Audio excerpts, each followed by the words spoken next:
Hey, what's going on, Professor? Um, Question number one says, "What dispositions do I possess that I will think that will make me a successful teacher?" Um, I believe in my heart that I have to be an innovative.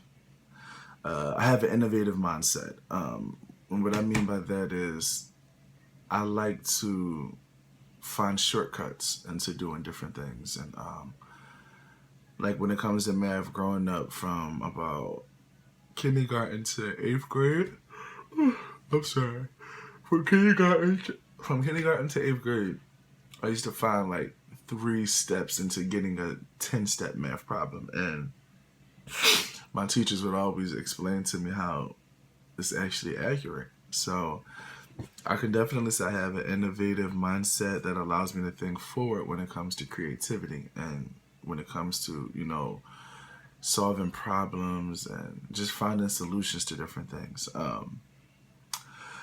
I also believe that if I break it down into different guidelines of being an effective teacher, if I was to care, so much about, the community that I'm in, a lot of teachers, they just there to teach, get a paycheck, and that's it. But I feel like if I am a caring teacher and about not only just my classroom, but the environment that I'm also in, I believe that's a great thing. Just different things like that. Just establishing different relationships. I know that I'm a people's person, so it won't take a lot for me to grasp and come close to my students and their families and their parents and all those type of things. Next question says, "What dispositions do I need to work before entering the classroom as the first year?" I am going to simply say patience. Not saying I'm horrible with my patience, but I need a lot of work on that. I need a lot of work. And the reasons why is because I can be snappy at times. And I think that that's genetics, but I don't want to be the teacher where every time a student may not understand it from the first or the second or even the 10th time of me explaining it.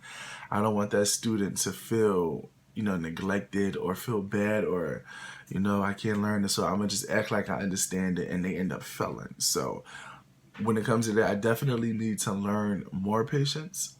Definitely need to learn more patience. It says, "What does a professional educator look like and how do they behave? What standards guide their thinking and action?" I'm sorry, Professor. It's just late over here in Philly. The first portion of that question, what does a professional educator look like and how they behave? Physically, their physical appearance, I would say they would have to dress professional.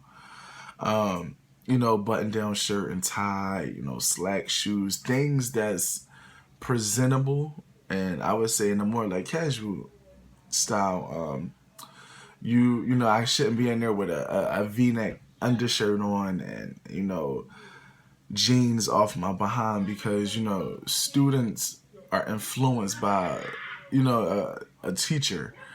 That's a first appearance is always a great thing. A first impression is always a great thing. So when a professional educator is in the front of the classroom, they should be dressed professional in a way that if a child was to be influenced by the way they're dressed, that child could get any job or they could get any, profession that they desire to have.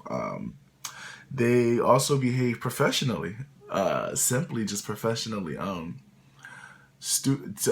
professional educator, they behave in a way that is respectful, that's mature. They understand. They listen. They're open minded. All of those things. Their behavior is very respectful. They not cursing up a storm and they not talking slangs and all this crazy stuff. They are using actual words. They are influential to other people that can hear them speak.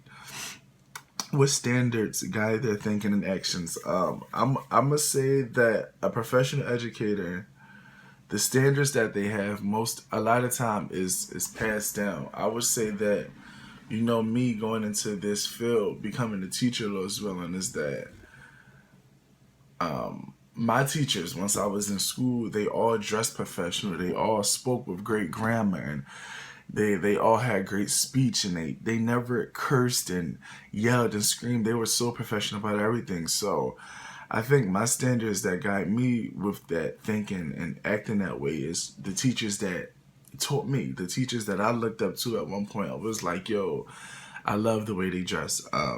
Last question: how might teachers' disposition positively or negative influence psychological development of adolescents? I